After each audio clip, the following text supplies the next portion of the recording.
हाय, आज हम लोग स्टार्ट करेंगे cash flow statement.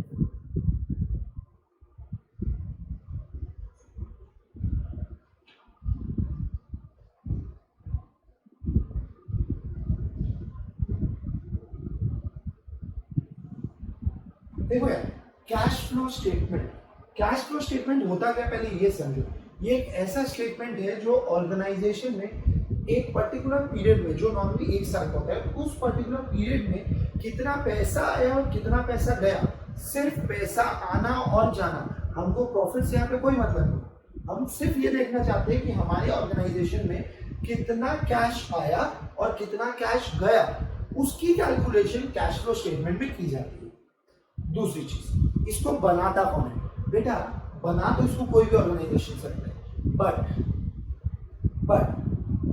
Companies act 2013 या कंपनीज एक्ट 2013 के पहले की कोई भी एक्ट, सब ने कैश फ्लो स्टेटमेंट को एक मैंडेटरी स्टेटमेंट बनाया for the company form of organisation.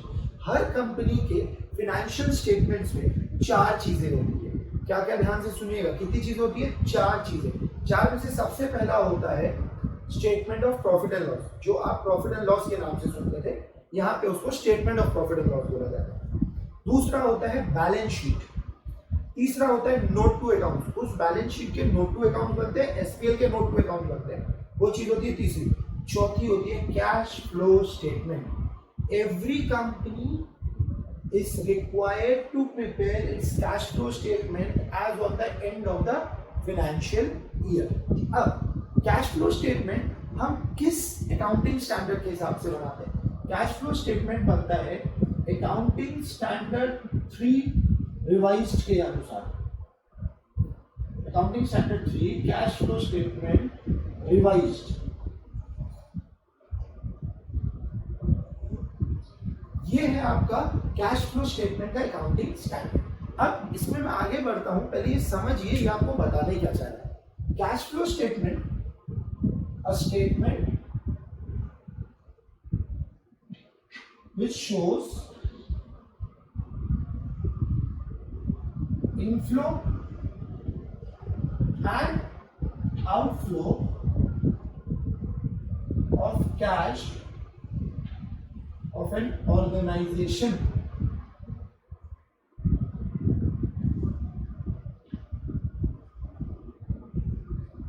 in an accounting year।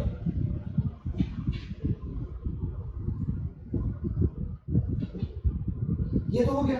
अब सुनिए बेटा, सबसे इंपॉर्टेंट चीज, अब मैं आपको उसके प्रैक्टिकल अप्रोच करूंगा। कैश फ्लो स्टेटमेंट समझने के लिए आपको सबसे पहले कैश फ्लो में कितने टाइप की एक्टिविटीज है, कितने टाइप के बिजनेस एक्टिविटीज होती है, वो समझ लो। कैश फ्लो स्टेटमेंट 3 टाइप की बिजनेस एक्टिविटी के बारे में बात करता है। ऑपरेटिंग एक्टिविटी,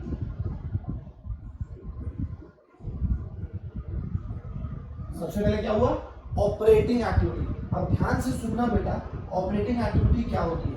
ऑपरेटिंग एक्टिविटी का मतलब होता है all those activities which are related to your main business. किससे रिलेट होनी चाहिए? Related to your main business. What do you mean by main business? अब मेन बिजनेस का मतलब होता है बेटा कि हमने बिजनेस को क्या चीज के लिए चालू किया हुआ। अगर आप सोचो, मैं एक नई स्टील प्लांट की बात करूं, तो स्टील प्लांट का मेन काम क्या होता है? स्टील बना के बेचना। तो स्टील बना के बेचने से जितना भी उसे पैसा आ और जा रहा है, वो कौन सी एक्टिविटी होगा? Operating activity. वहीं पे सोचो यार, अगर मैं एज अ टीचर स्टील की ट्रेडिंग कर दूं, मेरा काम नहीं है स्टील बना के बेचना, बट मेरे को स्टील पड़ा था, मैंने स्टील को बेच दिया किसी को, तो क्या वो मेरा मेन बिजनेस है? नहीं। Person to person main business change होगा। सोचो, स्टील कंपनी का मेन एक्टिविटी क्या हुआ? स्टील बना के बेचना, तो वो उसके लिए क्या हो जाएगा? Operating activity. ठीक है, आगे बढ़ता हूं और इसके और एग्जांपल्स दूंगा। एक होता है investing activity.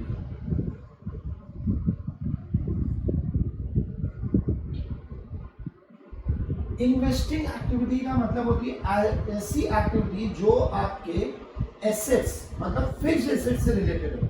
related to fixed assets of the organization.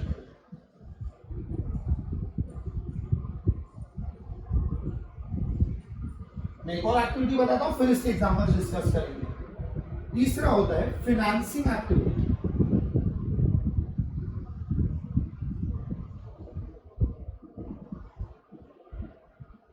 तीसरा होता है फिनेंसिंग एक्टिविटी और ये रिलेट करता है, relates to sources of funds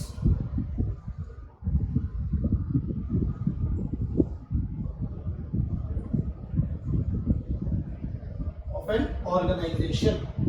अब ध्यान से सुनना बेटा, सुनो। ऑपरेटिंग एक्टिविटी मतलब मेन बिजनेस, इन्वेस्टिंग एक्टिविटी मतलब फिक्स्ड एसेट्स, और फाइनेंसिंग एक्टिविटी मतलब सोर्स ऑफ फंड, जहां से आप फंड्स इकट्ठा कर रहे हो अपने बिजनेस के लिए। अब सोचो ध्यान से यार, एक भिलाई स्टील प्लांट है जिसका मेन काम क्या है, स्टील बना के बेचना।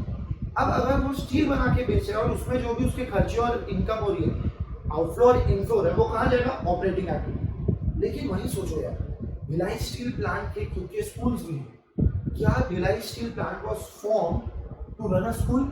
नहीं, उसने स्कूल में इन्वेस्ट किया, इसीलिए स्कूल किस में आएगा, investing activity. Bhilai steel plant के खुद के बहुत सारी प्रॉपर्टी है, लैंड है, हाउसेस है जो रेंट पे चल रही है, तो वो किस में आएगा, investing activity. Bhilai steel plant किसी को लोन दे दे तो वो भी इन्वेस्टिंग एक्टिविटी, क्योंकि वो इन्वेस्ट कर रहा है। भिलाई स्टील प्लांट कहीं से लोन ले ले तो वो हो जाएगा फाइनेंसिंग एक्टिविटी। देखो बेटा, बहुत इंपॉर्टेंट चीज, person to person operating activity change होता है। अब आप ध्यान से सोचो यार, रिलायंस इंडस्ट्रीज के अगर आप शेयर्स खरीद लो, अगर आप रिलायंस इंडस्ट्रीज के शेयर्स खरीद लेते हो, मतलब आप क्या कर रहे हो, इन्वेस्ट कर रहे हो, इसलिए वो इन्वेस्टिंग एक्टिविटी। ठीक है, समझ में आया? अब एक बात सोचो, मान लो मैं एक म्यूचुअल फंड कंपनी हूं। म्यूचुअल फंड कंपनी मतलब मेरा काम ही है कंपनी के शेयर्स पे पैसे इन्वेस्ट करने का और वहां से इनकम जनरेट करने का। मेरा काम क्या है, शेयर्स पे पैसे इन्वेस्ट करना और वहां से इनकम जनरेट करने का। अब आप सोचो, अगर मैं किसी कंपनी के शेयर्स खरीदूं तो क्या वो मेरा मेन बिजनेस है? हाँ, वो मेरा मेन बिजनेस है, इसलिए वो कहां जाएगा, ऑपरेटिंग एक्टिविटी में। क्लियर है? अगर आप शेयर्स खरीदो तो वो इन्वेस्टिंग एक्टिविटी में, क्योंकि इन्वेस्ट करना आपका मेन बिजनेस नहीं है। समझ में आया? आप लोन लो, आपके शेयर्स पे कोई पैसा लगाए, या रिलायंस लिमिटेड है, रिलायंस इंडस्ट्रीज है, वो अपना शेयर्स इशू करे, तो वो कौन सी एक्टिविटी होगी, फाइनेंसिंग एक्टिविटी। क्यों? क्योंकि उसके लिए वो एक सोर्स ऑफ फंड्स है। ठीक है, वो उसके लिए एक सोर्स ऑफ फंड है, इसलिए वो कौन सी एक्टिविटी है, फाइनेंसिंग एक्टिविटी। ये तीन एक्टिविटी अगर आपको क्लियर हो गए तो आपको कैश फ्लो स्टेटमेंट में कभी प्रॉब्लम नहीं आएगी। समझ में आया यहाँ तक? चलो, वेरी गुड। अब मैं आगे बढ़ता हूं यार। सबसे पहले इस ऑपरेटिंग एक्टिविटी में से कैश फ्लो स्टेटमेंट कैसे बनेगा इस ऑपरेटिंग एक्टिविटी का। देखो, कैश फ्लो स्टेटमेंट के तीन पार्ट रहेंगे, cash flow from operating activity, cash flow from investing activity और cash flow from financing activity. तो मैं पहले आ रहा हूं cash flow from operating activity में।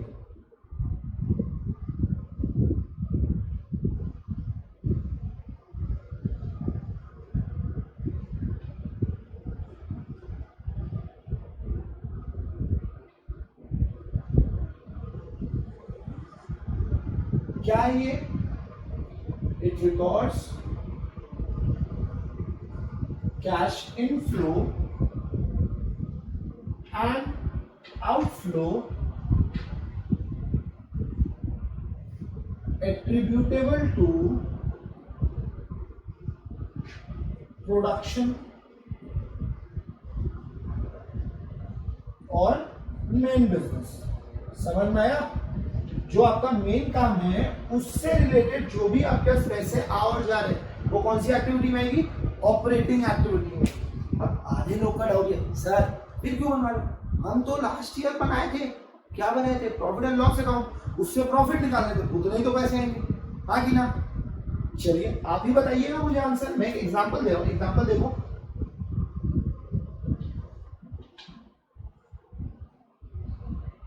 मैं प्रॉफिट एंड लॉस बना रहा हूँ। देखो यार, समझाने के लिए इसको इस फॉर्मेट में बना रहा हूं, आप समझिएगा बस इसको। एक प्रॉफिट एंड लॉस अकाउंट है जिसमें हमारा ग्रॉस प्रॉफिट है 10,000 का, ठीक है। हमें इंटरेस्ट रिसीव हुआ 1,000 का, प्रॉफिट हुआ फ्रॉम सेल ऑफ लैंड 2,000, ठीक है। समझ में आया यहां तक?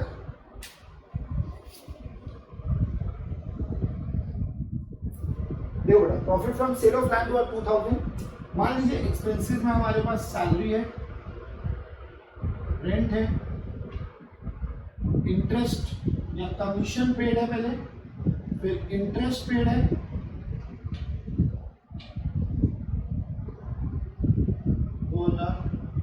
दो हजार 500 loss on sale of shares 1000, ठीक है। डेप्रीसिएशन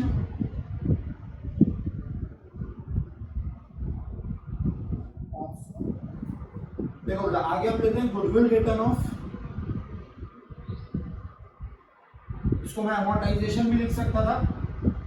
देखिए नेट प्रॉफिट आपका कितना बचा बताओ, यहां था टोटल 13,000 का, ये आया 2 4 5 6 7 6,000 का। अब कौन मुझे ये बोलेगा कि मेरे पास 6,000 कैश बचा है? कोई बोल सकता है? हाँ सर, हम तो बोलेंगे, बोलो। नहीं बेटा, एक बार ध्यान देते हैं। चलो, ग्रॉस प्रॉफिट नॉर्मल बिजनेस से रिलेटेड, इंटरेस्ट ठीक है, प्रॉफिट ठीक है, सैलरी ठीक है, रेंट ठीक है, कमीशन ठीक है, interest, loss on sale of shares, depreciation, goodwill return of, इतने सारे खर्चे मैंने लिखे। अब आप एक बार सोचो, मैं अब चाहता हूं ऑपरेटिंग एक्टिविटी निकालना, वो भी क्या? Cash flow. अब आप थोड़ा ध्यान से इन चीजों को वापस करो और आप मुझे बताना, क्या ये चीजें आपके बिजनेस से रिलेट करती है, मेन बिजनेस से रिलेट करती है कि नहीं करती है? ग्रॉस प्रॉफिट करती है, इंटरेस्ट नहीं करती। क्यों नहीं करती बेटा? यहां देखो, इंटरेस्ट आप देते हो उसको जिनसे आप पैसे उधारी लियो, तो paying interest is a financing activity. ये कौन सी एक्टिविटी है? Financing activity. Profit from sale of land, ठीक है, पैसा आया, लेकिन it is a investing activity, तो ये भी नहीं आना चाहिए। बाकी ना, ये कौन सी एक्टिविटी आपकी? Investing activity. सैलरी ठीक है भैया, मेन बिजनेस के लिए जरूरी है, रेंट देना जरूरी है, कमीशन देना जरूरी है, इंटरेस्ट रिसीव्ड। अब एक बात बताओ बेटा, आपको जो इंटरेस्ट मिला है कहां से मिलेगा? जिसको आप लोन दियोगे, आप लोन दिए, it means it's a investment for you, तो ये भी नहीं आना चाहिए, it's a investing activity. Loss on sale of shares, आपने शेयर्स खरीदा था, उसको बेचा तो लॉस हुआ, it is again a investment, तो ये भी नहीं आना चाहिए। डेप्रीसिएशन, सर बिजनेस से रिलेट करता है, लेकिन बेटा एक बात बताओ, क्या आप अपने मशीन को जाके डेप्रीसिएशन का पैसा देते हो कभी? नहीं, depreciation is a non cash expense, हाँ की ना। और हम क्या निकालना चाहते हैं? कैश फ्लो, इसलिए ये नहीं आएगा। Goodwill return of, it is again a non cash expense, इसलिए ये भी नहीं आना चाहिए। समझ में आया? तो देखो बेटा, इतनी सारी ऐसी चीजें आ चुकी है प्रॉफिट एंड लॉस अकाउंट में जो मेन बिजनेस से रिलेट नहीं करती। तो अब हमें निकालना सीखना है कि हम cash flow from operating activity कैसे निकालेंगे। अगर मैं इसी में आगे बढ़ूं तो मैं इससे आधा अधूरा चीज कैसे बनाता? देखो, क्या मैं इसको ऐसा कर लूं, cash flow from operating activity,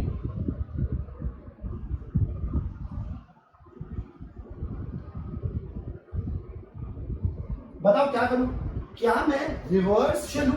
दो तरीका हो सकता है, आप बोलो सर जो जाना चाहिए उसको ले लो, बाकी को छोड़ दो, लेकिन हम चलते हैं रिवर्स। रिवर्स कैसे चलेंगे? हम नेट प्रॉफिट के थ्रू जाएंगे। कहां से जाएंगे? नेट प्रॉफिट के थ्रू, ठीक है। अब बताओ, नेट प्रॉफिट में ये चार ऐसी चीजें माइनस हो चुकी है जो माइनस नहीं होनी चाहिए थी, तो जो चीज गलती से माइनस हो चुकी है तो अब उसको क्या करूं? रिवर्स करूं। रिवर्स करके क्या करूंगा? प्लस। समझ में आया क्या क्या प्लस कर रहा हूं? Goodwill, depreciation, loss on sale of shares और इंटरेस्ट, इतनी चीजें क्या होनी चाहिए मेरी? प्लस। और ये दो चीजें देखो प्रॉफिट में प्लस हो चुका है, देखो ये ग्रॉस प्रॉफिट में प्लस हुआ है, इतनी चीजें माइनस हुई तो आया net profit. Ultimately net profit calculate करते समय these things has been deducted and these things have been added। तो मुझे जो चीज गलती से ऐड हो चुकी है उसको रिवर्स करके क्या करना पड़ेगा?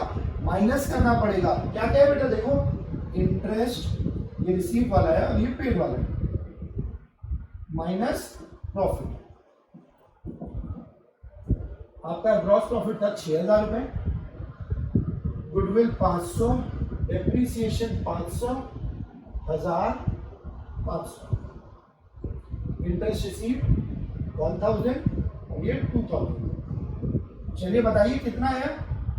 2,000 माइनस कीजिए और टोटल 2,500 को प्लस कर दीजिए, तो अल्टीमेटली 5,500 आएगा। इसके आगे और कैलकुलेशंस होती है बट इतना आप समझ गए तो मैं आगे बढ़ सकूंगा। क्लियर है यहाँ तक आपको? Very good. चलो अब हम आगे बढ़ते हैं कि कैश फ्लो स्टेटमेंट बनाना कैसे, ऑपरेटिंग एक्टिविटी बनाना कैसे। एक इंपॉर्टेंट चीज बेटा, ये जो तरीका है इसको बोला जाता है इनडायरेक्ट मेथड। कौन सा method? Indirect method. Cash flow from operating activity के दो मेथड होते हैं, इवेंचुअली हम बोलते हैं कैश फ्लो स्टेटमेंट के दो मेथड होते हैं, एक डायरेक्ट और एक इनडायरेक्ट। मैं पहले अभी आपको ऑपरेटिंग एक्टिविटी का इनडायरेक्ट मेथड समझा रहा हूं, ठीक है? इनडायरेक्ट मेथड में हम रिवर्स चले, हमने नेट प्रॉफिट से उल्टी कैलकुलेशन की।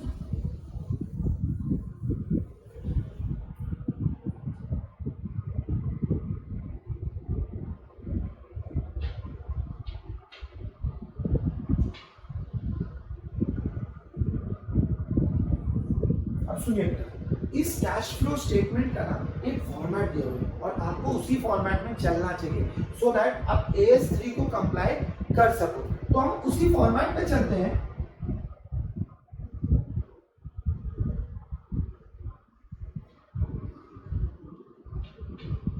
ठीक है, आते हैं सबसे पहले indirect method starts from net profit of current year.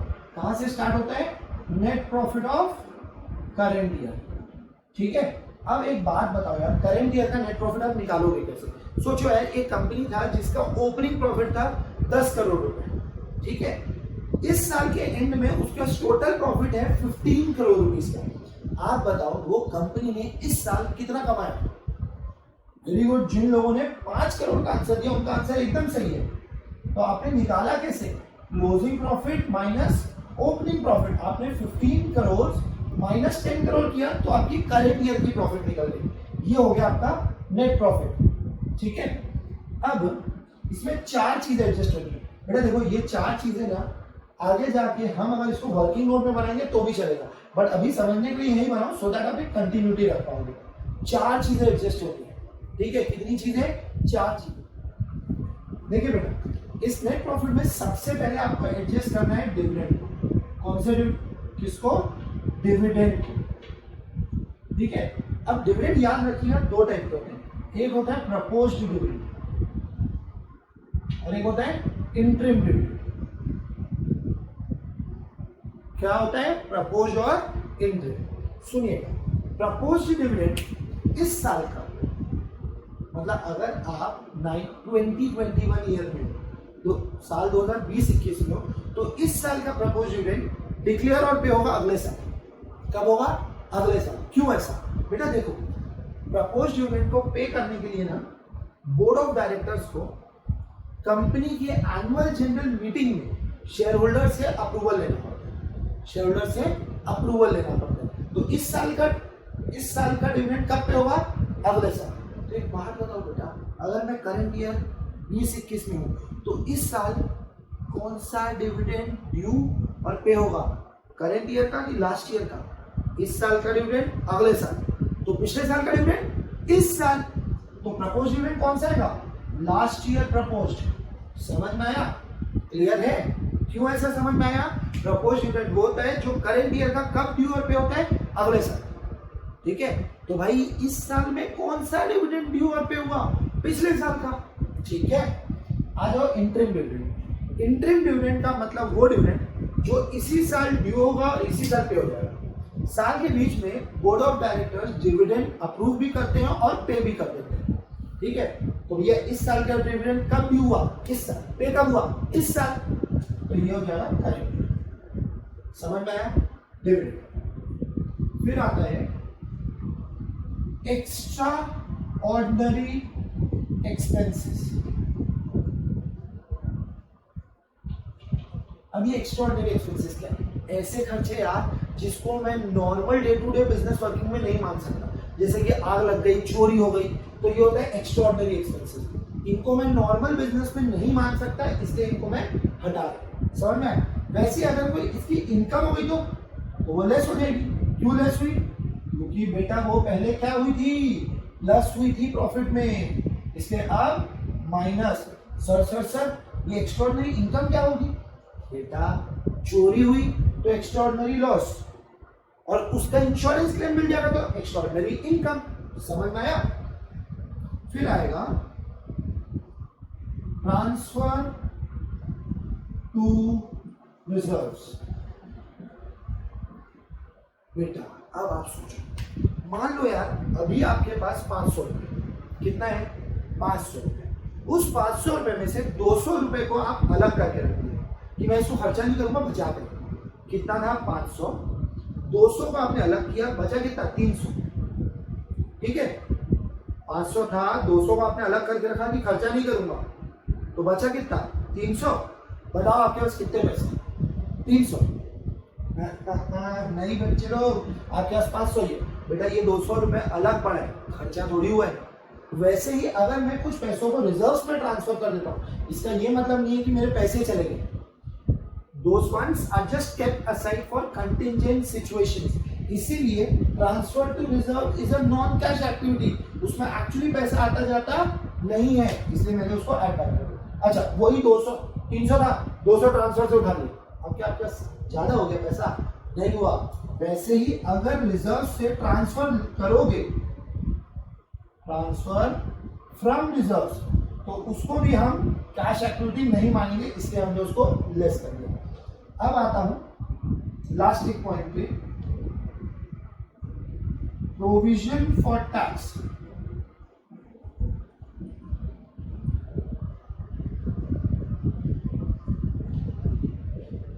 सुनो, टैक्स का प्रोविजन के बारे में आपको पहले समझा दूं। टैक्स जो करेंट ईयर का होता है वो नेक्स्ट ईयर पे होता है। क्यों बेटा? इस साल कमाऊंगा, फिर अगले साल उसकी कैलकुलेशन करूंगा, तभी तो टैक्स बता पाऊंगा ना, हाँ कि ना? तो एक बात बताओ यार, इस साल मैंने सोचा मेरे को 50,000 रुपए टैक्स पटाना, तो इस साल का 50,000 रुपए टैक्स क्या मैं इसी साल पटाऊंगा कि अगले साल पटाऊंगा? बताओ, इस साल का टैक्स इसी साल पे होगा कि नेक्स्ट ईयर पे होगा? Next year. वैसे ही लास्ट ईयर का टैक्स कब पे होगा? इस ईयर, हाँ कि ना? तो इसीलिए जो हमने प्रोविजन बनाया टैक्स के लिए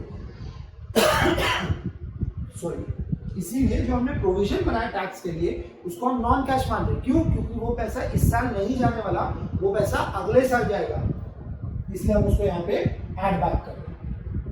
तो ये जो वैल्यू है, इसको हम बोलते हैं net profit before tax and extra ordinary items. समझ में आया था? आगे बढ़ते हैं। देखो बेटा, अब इसके आगे हम लोग बढ़ते हैं। हम लोगों ने बहुत सारी चीजों की बातें की थी अभी, जब मैंने आपको एक एग्जांपल दिया था, बट उतनी सारी चीजों को तो अभी मैंने एडजस्ट नहीं किया, तो मैं अब वापस आता हूं उन चीजों पे। अब यहां पे हम एडजस्ट करेंगे non cash and non operating expenses. Sorry, ऐसे खर्चे जो नॉन कैश है, नॉन कैश मतलब जिसमें पैसे नहीं है, और नॉन ऑपरेटिंग है मतलब जो मेन बिजनेस से रिलेट नहीं करते, उनको यहाँ रिवर्स करना है। अब बेटा ये भी याद रखना, ऐसे खर्चे जो प्रॉफिट एंड लॉस में चार्ज हुए सिर्फ उन्हीं को रिवर्स करूंगा, हाँ कि ना? बेटा मैं जब नेट प्रॉफिट से चालू हुआ हूं तो उन्हीं चीजों को रिवर्स करूंगा जो प्रॉफिट से पहले माइनस हो चुके हैं, हाँ कि ना? जैसे कि देखो क्या क्या हो सकता है। Interest paid. इंटरेस्ट अगर मैं पे किया हूं, it is a non operating expense. फिर अगर मैंने पे किया हो क्या, अगर मैंने डेप्रिसिएशन अलाउ किया है तो वो नॉन कैश है। फिर अगर मैंने एमोर्टाइजेशन किया है, what is amortisation? Intangible assets की जो वैल्यू को कम किया जाता है तो उसको बोला जाता है amortisation. Amortisation of intangible assets.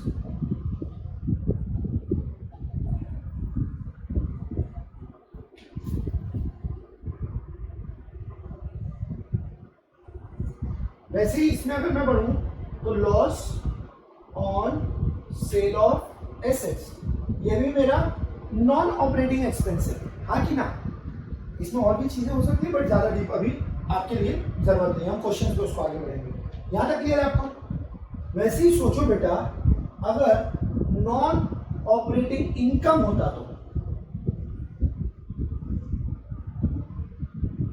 तो उनको भी रिवर्स करना पड़ेगा। सर नॉन ऑपरेटिंग इनकम क्या होती है? बेटा ऐसी इनकम जो आपके मेन बिजनेस से रिलेट ना करे, जैसे कि rent received. Sir rent received? हाँ बेटा रेंट रिसीव्ड। क्यों बेटा? आपको रेंट आपकी प्रॉपर्टी से मिलेगा and your property is a investment of yours, इसलिए rent received. Same goes with interest received, same goes with dividend received, profit on sale of assets.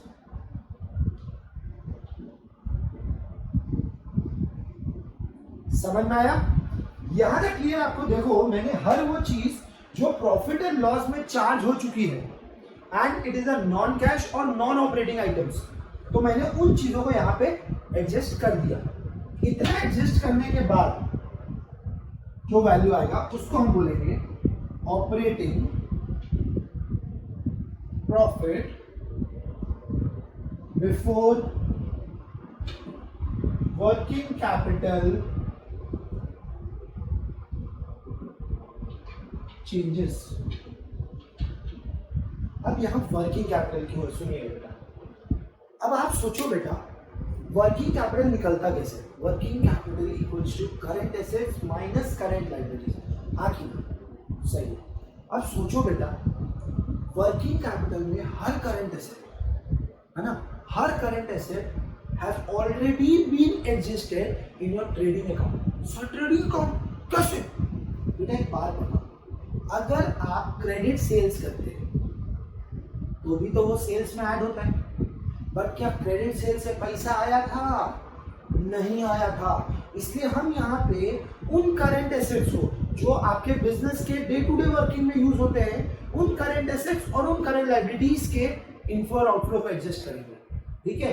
देखो बेटा, सोचो साल के शुरुआत में आपके पास 1 लाख रुपए के डेटर्स थे। कितने के डेटर्स थे? 1 लाख रुपए के। साल के एंड में आपके पास 1,30,000 रुपए के डेटर्स है, 1,30,000 के डेटर्स है। एक बात बताओ, आपके पास पैसे आए कि पैसे गए? सोचो, बताओ, सोचे। एक बात बताओ यार, 30,000 रुपए की क्रेडिट सेल्स हुई एक्स्ट्रा, हाँ कि ना?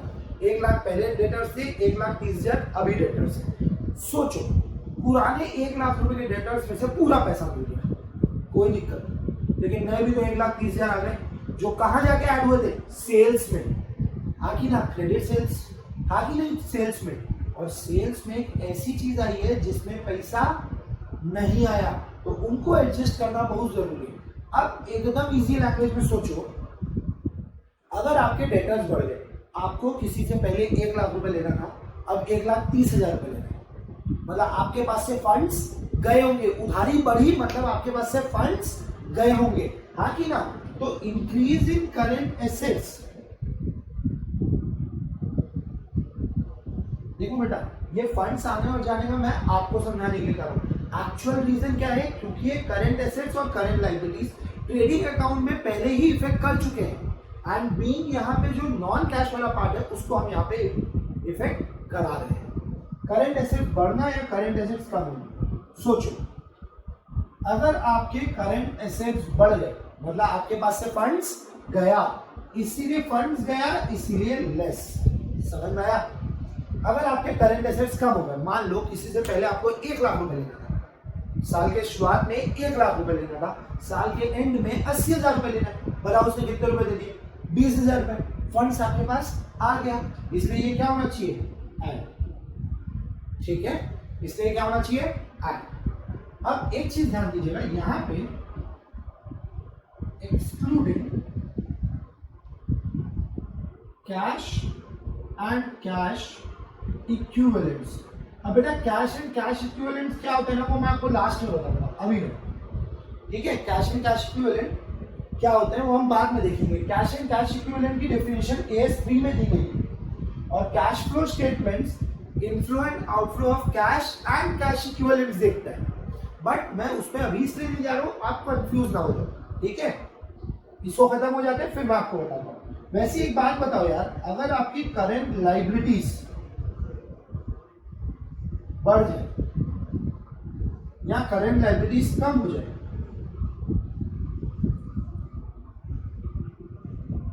तो क्या होगा? सोचो, आपको किसी को पहले 1 लाख रुपए देना है, तारीख कितनी आपको देनी हो, आपको कितने पैसे देने उसको? 1 लाख। एट द ओपनिंग आपको 1 लाख देना है, एट द एंड आपको 1.5 लाख देना, 1.5 लाख रुपए देने। तो सोचो, क्या आपने उनसे पैसे उधारी लिए? हाँ जी लिए। आप पैसे उधारी लिए तो आपके पास फंड्स आए, इसलिए अगर करंट लायबिलिटी बढ़ गया तो आपके पास पैसे आए होंगे, और अगर करंट लायबिलिटी कम हुआ मतलब आपने रीपे किया होगा, इसलिए लेस। समझ में आया? इसमें एक चीज एक्सक्लूड होगी, बैंक ओवरड्राफ्ट। बैंक ओवरड्राफ्ट इसलिए यहां पे एक्सक्लूड किए जा रहे हैं क्योंकि bank overdraft is a source of funds and it is a financing activity, not a operating activity. समझ में आया? इतना जब हम एडजस्ट कर देंगे तो इसको हम बोलेंगे ऑपरेटिंग प्रॉफिट। क्या बोलेंगे? Operating profit. अब एक बात बताओ, यहां से अभी दो चीजों पर एडजस्ट करेंगे। ये देखो, आपने प्रोविजन फॉर टैक्स को यहाँ पे ऐड बैक किया था, क्यों? क्योंकि इस साल का टैक्स तो आप पटा ही नहीं, आप अगले साल पटाओगे। लेकिन सोचो बेटा, लास्ट ईयर का टैक्स आप कब पे किए हो? करंट ईयर में ना, तो उसके तो पैसे गए हैं। और टैक्स क्यों पे कर रहे हो? क्योंकि आप बिजनेस कर रहे हो, इसलिए टैक्स जो हमने पे किया उसको मुझे माइनस कर देना चाहिए। लेस टैक्सेस पे। समझ में आया? क्लियर है? Very good. अब एक और चीज है, इस एक्स्ट्राऑर्डिनरी एक्सपेंसेस को देखो। ये बेचारा एक्स्ट्राऑर्डिनरी एक्सपेंस आप बिजनेस कर रहे हो इसीलिए हो गए, हमने इसको हटा तो दिया, बट ये हो इसीलिए रहा है क्योंकि हमारा बिजनेस है। चोरी इसलिए हुई क्योंकि हमारे पास बिजनेस था, बिजनेस नहीं होता तो चोरी नहीं होती, हाँ कि ना? इसीलिए जो एक्स्ट्राऑर्डिनरी एक्सपेंसेस और इनकम है उसको मैं वापस यहाँ लेके आ जाऊंगा, लेस कर दूंगा एक्स्ट्रा ऑर्डिनरी एक्सपेंसेस को और ऐड कर दूंगा एक्स्ट्रा ऑर्डिनरी इनकम को। तो सर आपने यहां भी करवाया, यहां भी करवाया, नहीं करवाते बेटा। एक्चुअली AS3 आपको बोलता है you need net profit before taxes and extraordinary item, so that जो आपके स्टेक होल्डर्स हैं they can see what is actually happening in the business. इसीलिए हमको ये निकालना है, इसलिए पहले रिवर्स किए, फिर उन बेचारों को कहां फेंकूं? ना वो इन्वेस्टिंग एक्टिविटी है, ना वो फाइनेंसिंग एक्टिविटी है, इसलिए वापस से रीएडजस्ट कर दिया गया। जब आप इतना एडजस्टमेंट कर देते हो तो ये आता है आपका cash flow from operating activity. समझ में आया? इसको पूरा लिखिए आप लोग पहले।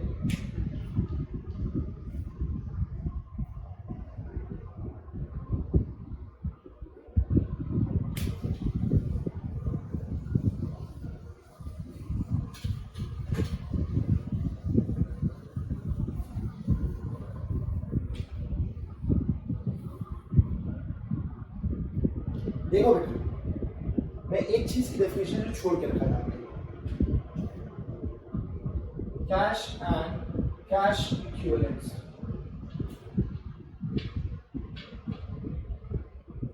कैश एंड कैश इक्विवेलेंट कहां डिफाइन किया गया है? AS3। ठीक है, AS3 में कैश एंड कैश इक्विवेलेंट में 3 चीज आती है, cash in hand, cash at bank,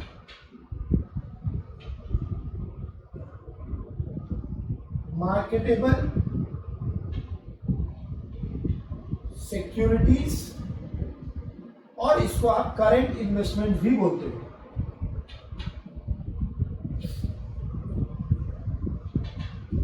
AS3 inflow और आउटफ्लो देखता है इस कैश एंड कैश इक्विवेलेंट, तो उसमें तीन चीजें आ गई, ठीक है। अब सुनिएगा, शेड्यूल 3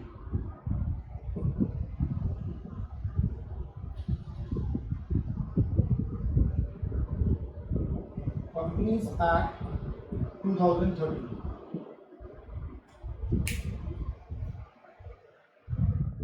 देखिए बेटा, शेड्यूल 3 ऑफ कंपनीज एक्ट 2013 के अनुसार कैश इन कैश इक्विवेलेंट सिर्फ दो चीजें आती हैं,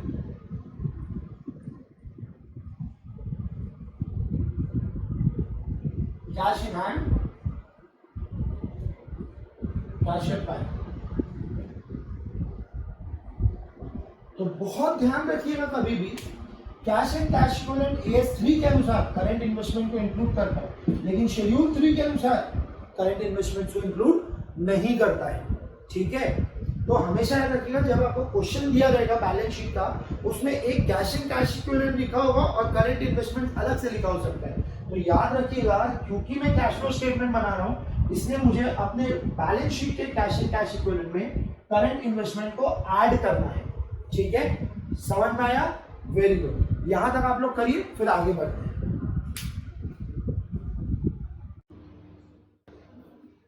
Hello everyone, we were done with cash flow from operating activity. Now we will be starting cash flow from investing activity.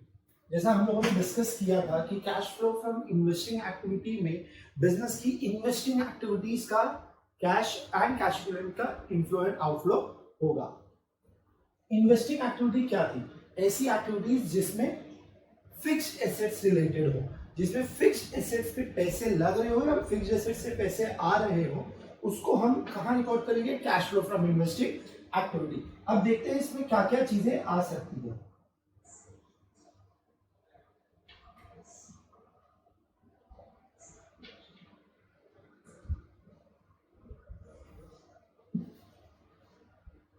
चलिए, कहां कहां से पैसे आ सकते हैं इन्वेस्टिंग एक्टिविटी से? From sale of fixed assets, long term investments. अच्छा, यहां पे करंट इन्वेस्टमेंट आएंगे, शॉर्ट टर्म इन्वेस्टमेंट्स आएंगे? नहीं, short term investment is a part of cash and cash equivalent, therefore not recorded in cash flow from investing activity. यहां से जो भी पैसा है इट्स अ पॉजिटिव वैल्यू। अगर वहीं पे मैं इसको परचेज करूंगा, purchase of fixed assets and long term investments,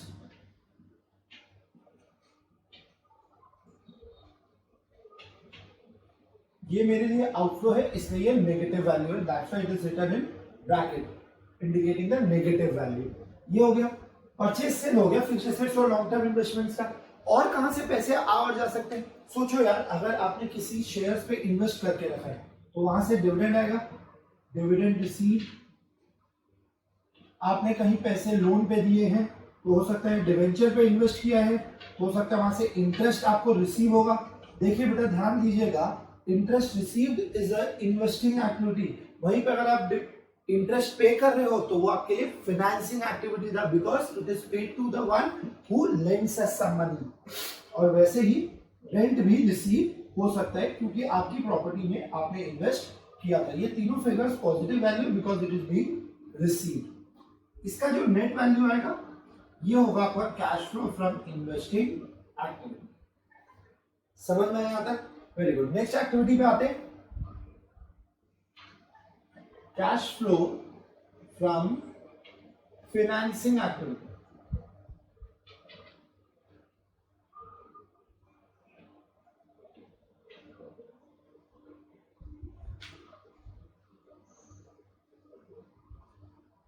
देखिए, फाइनेंसिंग एक्टिविटी क्या होती थी? ऐसी एक्टिविटी जिसमें सोर्सेज ऑफ फंड्स इन्वॉल्व हो, जहां से हम पैसे ला रहे हैं अपने बिजनेस के लिए, चाहे वो शेयर होल्डर्स के थ्रू हो, चाहे वो मनी लेंडर्स के थ्रू हो, चाहे वो बैंक या फाइनेंशियल इंस्टीट्यूशंस के थ्रू हो, वो सब कहाँ आएगी? फाइनेंसिंग एक्टिविटी में।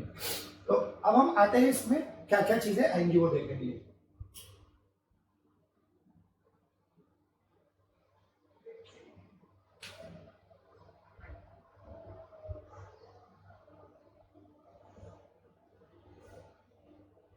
देखिए कहाँ से आप पैसा ला सकते हैं, सोचिए। जब आप शेयर्स इशू करें, issue of equity shares, preference shares या डिबेंचर्स, इन तीन चीजों का अगर आप इशू करते हो, it's a inflow, therefore it's a positive value. अगर वहीं पे आप शेयर्स का बायबैक कर लो, बायबैक ऑफ इक्विटी शेयर्स,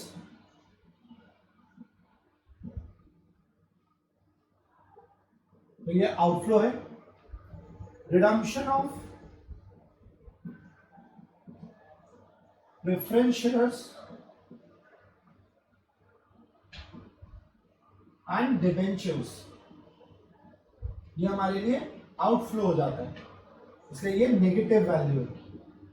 अब एक बहुत इंपॉर्टेंट चीज यहां पे ध्यान देने वाली, सोचो यार अगर शेयर्स को इशू किया जा रहा है प्रीमियम पे, व्हाट इज प्रीमियम? जब आप किसी शेयर को उसकी फेस वैल्यू से ज्यादा में इशू करो तो दैट इज योर प्रीमियम।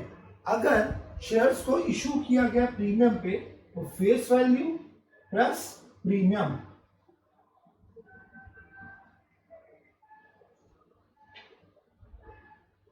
देखिए ये चीज तीनों पे एप्लीकेबल है। जस्ट बिकॉज ये हो सकता है कि आप शेयर्स और डिवेंचर्स दोनों को प्रीमियम पे इशू करो, ये भी हो सकता है आप इनको रिडीम भी प्रीमियम पे करो, तो यहां पे भी face value plus premium, this is applicable on both the cases. समझ में आया? देखिए मानो लास्ट ईयर या इस साल की ओपनिंग में हमारे शेयर्स थे 1 लाख रुपए के, और इस साल के एंड में हमारे शेयर्स है 1,50,000 रुपीज थे, तो हमारी शेयर्स की फेस वैल्यू बढ़ी 50,000 रुपीज से। वहीं अगर आप बैलेंस शीट में देखो और सिक्योरिटीज प्रीमियम या शेयर प्रीमियम रिजर्व बढ़ रहा है, ठीक है, मान लो इक्विटी शेयर बढ़े 50,000 से और शेयर प्रीमियम बढ़ा 10,000 से, इट मींस हमने शेयर्स पे फेस वैल्यू का 50,000 लिया और प्रीमियम का 10,000 लिया, total inflow comes to 60,000, therefore ये दोनों प्लस होके 60,000 आएगा। समझ में आया? वैसे ही अगर रीपे कर रहे हो, मान लो हमारे डिबेंचर्स कम हुए 10,000 रुपीज से, कितने से कम हुए? 10,000 रुपीज से, और हमारा सिक्योरिटीज प्रीमियम रिजर्व कम हुआ 2,000 रुपीज से। इट मींस हमने डिबेंचर्स की फेस वैल्यू पे दिया 10,000 रुपए और 2,000 रुपए दिया प्रीमियम का, टोटल हमने दिया 12,000 रुपए, तो यहाँ पे नेगेटिव वैल्यू रहेगी 12,000 रुपए। क्लियर है चीज? चलिए आगे बढ़ते हैं। इसके अलावा हो सकता है मैं लोन लूं, लोन टेकन या लोन रीपे हो, तो वो नेगेटिव वैल्यू। इसके साथ हो सकता है मैं इंटरेस्ट पे कर रहा हूं, इंटरेस्ट पे इट्स ऑल्सो नेगेटिव वैल्यू, इसलिए माइनस पे। मैं डिविडेंड भी पे कर सकता हूं। बताओ बेटा, डिविडेंड याद करो हम लोगों ने कहां पे पढ़ा था? ऑपरेटिंग एक्टिविटी में। डिविडेंड पे होता है, दो टाइप के डिविडेंड थे, एक था प्रपोज्ड डिविडेंड और एक था इंटरिम डिविडेंड। प्रपोज्ड डिविडेंड वो होता था जो बैलेंस शीट की डेट के बाद अकर होता था। इस साल का डिविडेंड अगले साल डिक्लेयर होगा और अगले साल ही पे होगा, ठीक है? तो इसलिए अगर आप याद करोगे तो ऑपरेटिंग एक्टिविटी में हमने लास्ट ईयर का प्रपोज्ड डिविडेंड ऐड बैक किया था। क्यों? It is the thing which these are the events which occur after the balance sheet date. Proposed dividend is an event which occurs after the balance sheet date, इसीलिए उसको इस साल की balance sheet में या statement of profit and loss में नहीं लिया जा सकता। इसलिए इस साल का प्रपोज्ड डिविडेंड कब आता है? Next year. तो इस साल कौन सा डिविडेंड आया होगा? लास्ट ईयर वाला। तो यहां पे हम कौन सा डिविडेंड पे करेंगे? लास्ट ईयर वाला प्रपोज्ड डिविडेंड, क्योंकि लास्ट ईयर का जो डिविडेंड था वो इस साल ड्यू हुआ और पे हुआ, और इंटरिम डिविडेंड करंट ईयर का ही ड्यू होता है और करंट ईयर में ही पे होता है। ये दोनों आपकी नेगेटिव वैल्यू। समझ में आता है? ये है आपकी पूरी फाइनेंसिंग एक्टिविटीज। चलिए ये हो जाएगा आपका cash flow from financing activity. यहां तक क्लियर है आपको? लिखिए जल्दी से, आप कैश फ्लो स्टेटमेंट बनाते हैं।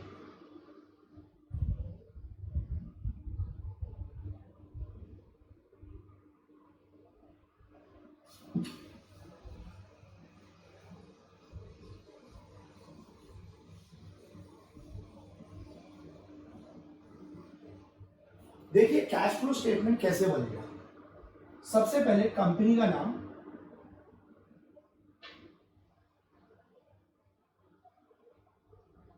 नेम ऑफ कंपनी, फिर कैश फ्लो स्टेटमेंट,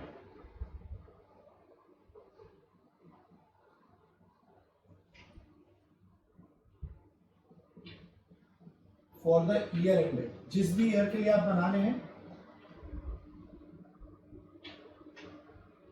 31 मार्च जो भी year.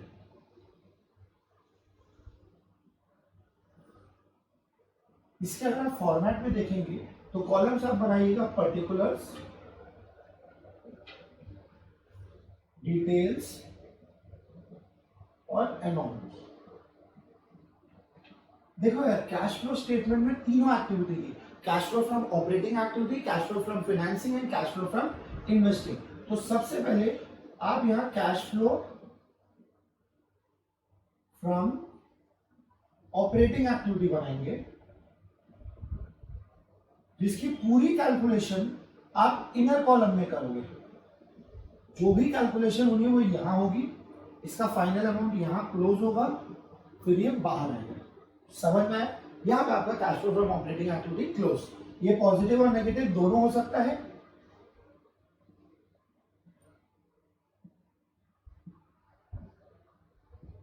As the case may be. फिर आप इसके बाद बनाएंगे यहीं पे cash flow from investing activity.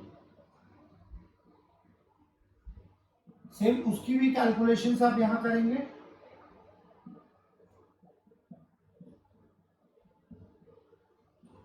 इसकी नेट फिगर बाहर।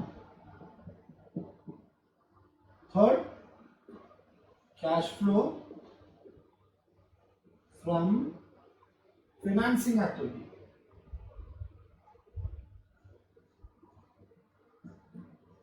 सेम कैलकुलेशंस, फाइनल फिगर, फिर फाइनल फिगर को बाहर।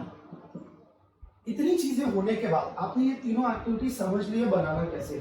अब इतनी कैलकुलेशन होने के बाद आपको इसका टोटल करना है, जिसको हम बोलेंगे नेट कैश जनरेटेड। अगर पॉजिटिव आ रहा है तो, और अगर नेगेटिव आ रहा है तो हम लिख देंगे यूज्ड। क्लियर है चीज? यहां तक आ गया नेट कैश। इसमें आपको ऐड करना है opening cash and cash equivalent. अगर आपको याद होगा तो हमने कैश इक्विवेलेंट के बारे में डिस्कस किया था। Cash and cash equivalent according to AS3 involves three things. क्या क्या? Cash in hand, cash at bank and current and marketable securities.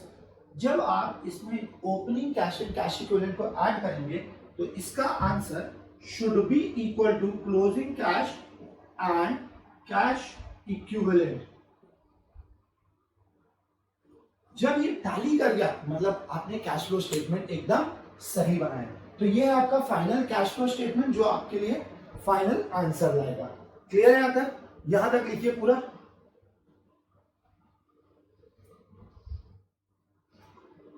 अब बेटा हम लोगों ने ये तो समझ लिया कि कैश फ्लो स्टेटमेंट कैसे बनेगा। अब आगे बढ़ते हैं, इसमें कुछ इंपॉर्टेंट कैलकुलेशंस क्या होंगी।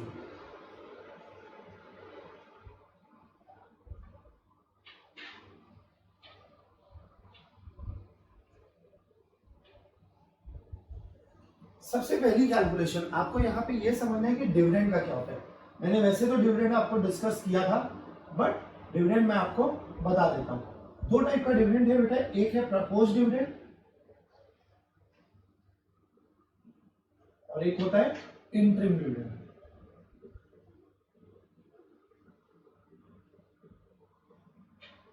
प्रपोज डिविडेंड ये आपको मिलेगा एडजस्टमेंट्स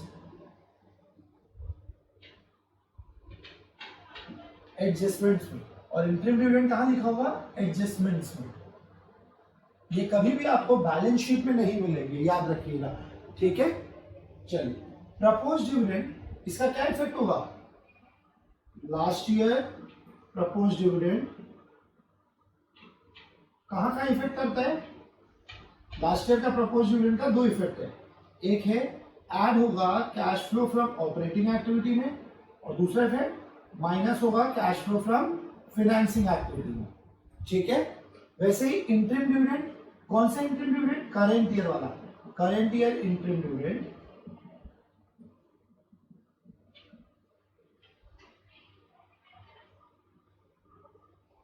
ये भी क्या इफेक्ट सेम है, ऐड होगा cash flow from operating activity में, माइनस होगा cash flow from financing activity में। देखिए दोनों डिविडेंड का इफेक्ट सेम है, but propose dividend last year का यूज करना है और इंटरिम डिविडेंड करंट ईयर का। अब जब मैं लास्ट ईयर का प्रपोज डिविडेंड बोलता हूं तो ये कौन सी वैल्यू पे कैलकुलेट होगा? लास्ट ईयर के शेयर्स की वैल्यू पे, लास्ट ईयर का जो क्लोजिंग होगा, मतलब इस साल का ओपनिंग जो शेयर कैपिटल होगा उस पे कैलकुलेट होगा। और करंट ईयर इंटरिम डिविडेंड वो डिपेंड करेगा कि डिविडेंड किस डेट पे डिक्लेयर हो रहा है, ठीक है। क्लियर है? Very good. सेकेंड पॉइंट पे आता हूं, टैक्सेस।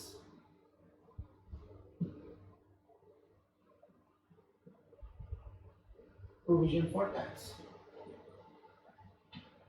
देखिए बेटा, प्रोविजन फॉर टैक्स को हम अकाउंट बना के भी समझ सकते हैं, ठीक है।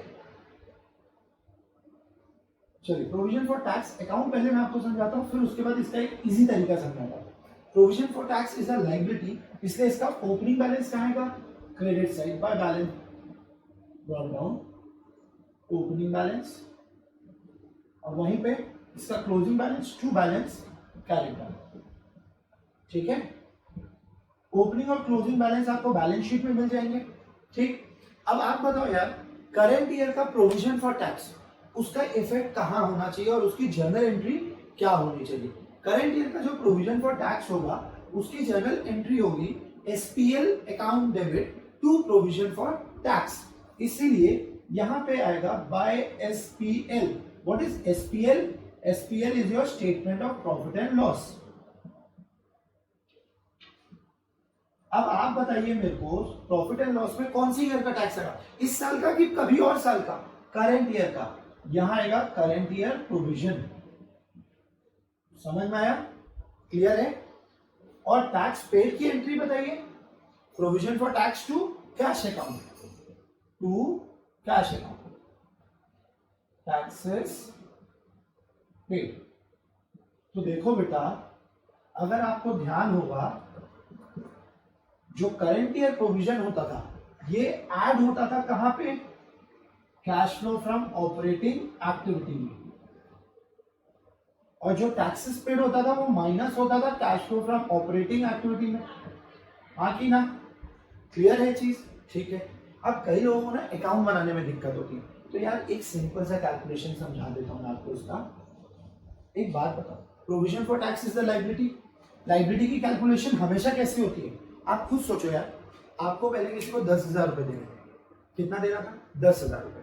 इस साल आपने उससे 20,000 और उधारी ले ली, टोटल उधारी हो गई 30,000 की।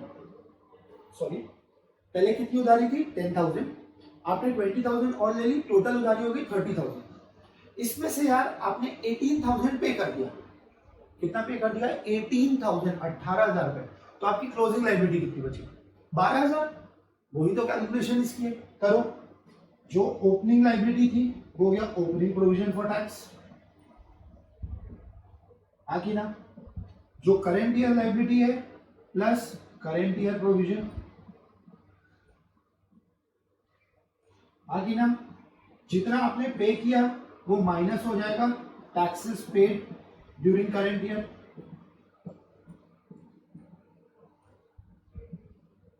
ठीक है। तो आएगा आपका closing provision for tax.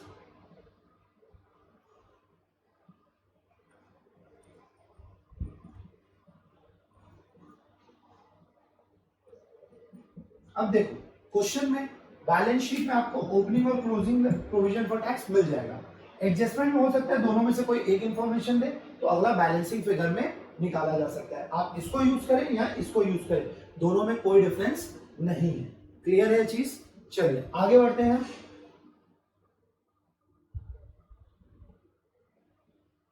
Calculation related to assets. अब एसेट से रिलेटेड कैलकुलेशन क्या है भैया? देखो आपको मालूम है डेप्रिसिएशन निकालना पड़ सकता है। Depreciation is a non cash activity. Assets का परचेज सेल निकालना पड़ सकता है, उसका प्रॉफिट एंड लॉस निकालना पड़ सकता है। तो उसके लिए हम बनाएंगे एसेट्स अकाउंट। अगर आपको याद होगा तो ये तो आप अपने बचपन से सीखते आए। सर बचपन कैसे?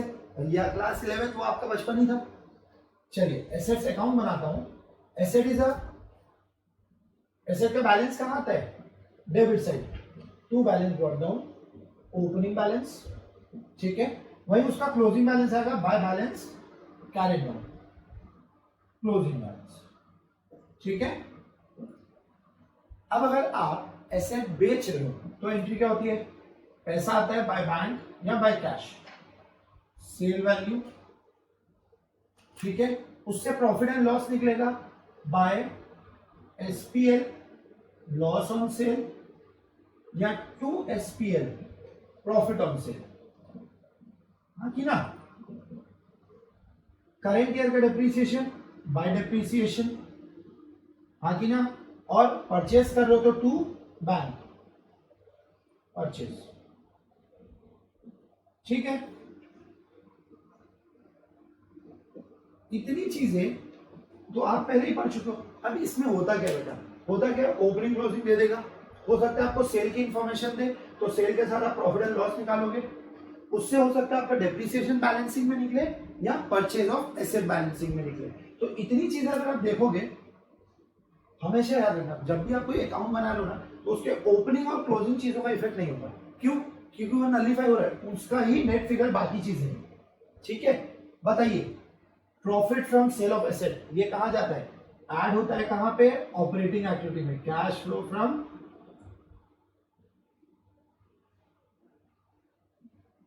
ऑपरेटिंग एक्टिविटी में ऐड।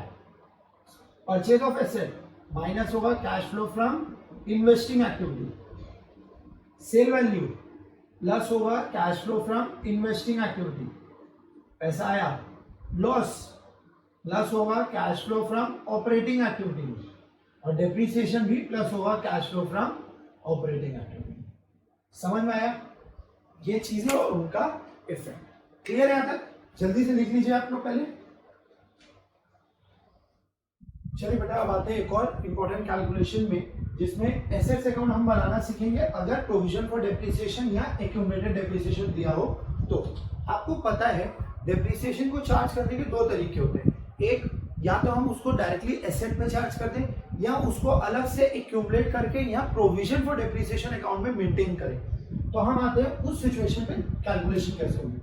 यहाँ पे दो अकाउंट बनेंगे, एक बनेगा एसेट्स अकाउंट और एक बनेगा एक्यूमुलेटेड डेप्रिसिएशन अकाउंट या provision for depreciation account.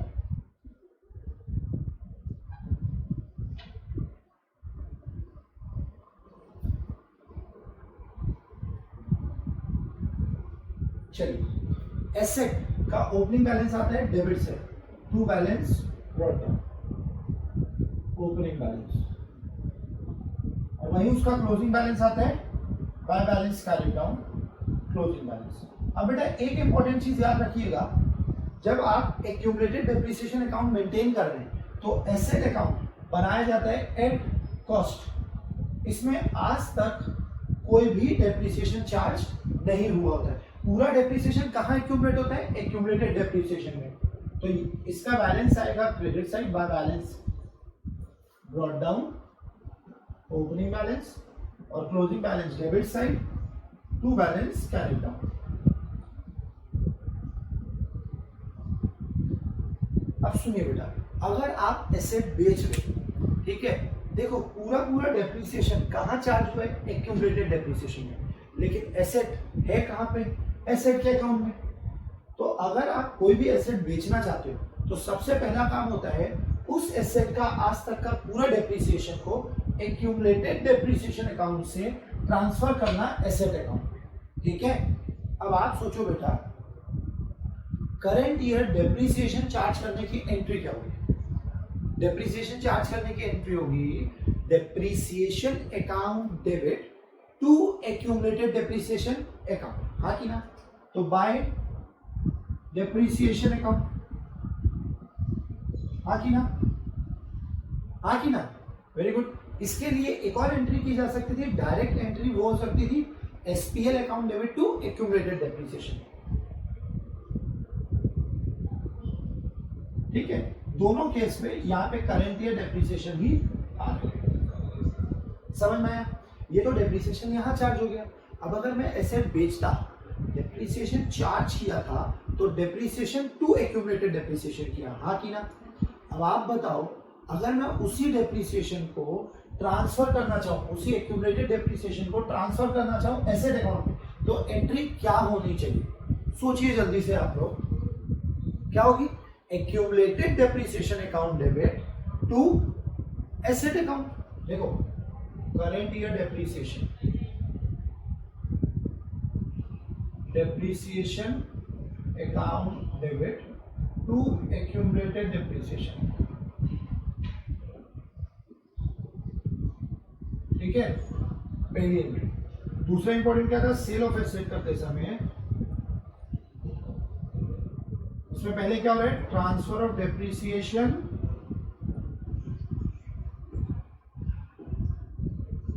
From accumulated depreciation account to asset account. अब यहां पे कितना डेप्रिसिएशन आएगा? Note, depreciation in respect of assets sold is transferred। कौन से एसेट का डेप्रिसिएशन ट्रांसफर होगा? सिर्फ वो एसेट जो बेचा जा रहा है। इसकी एंट्री क्या होगी बताइए? अभी मैंने आपको बताया था, बताइए क्या होगी entry? Accumulated depreciation account debit to assets account. ठीक है, तो इसको पोस्टिंग करता हूं यहां पे, टू एसेट्स, और यहां पे बाय एक्यूमुलेटेड डेप्रिसिएशन अकाउंट, हाँ कि ना? यहां पे अमाउंट क्या होगा? Depreciation on asset sold. समझ में आया? वैसे यहां पे भी डेप्रिसिएशन ऑन एसेट सोल्ड। अब ये एसेट बिक रहा है, इसका डेप्रिसिएशन यहाँ चार्ज हो गया, तो अब क्या आएगा? पैसा आएगा by bank account, sale value, उससे जो भी प्रॉफिट या लॉस हो रहा है, अगर लॉस हो रहा है तो बाय एसपीएल लॉस, और अगर प्रॉफिट हो रहा है तो टू एसपीएल प्रॉफिट। यहां पे आपको और सिचुएशन समझ में आ गया। सेकेंड एंट्री होगी सेल की, सेल ऑफ एसेट। इसकी एंट्री आपको पता है, bank account debit to assets. फिर तीसरा केस होगा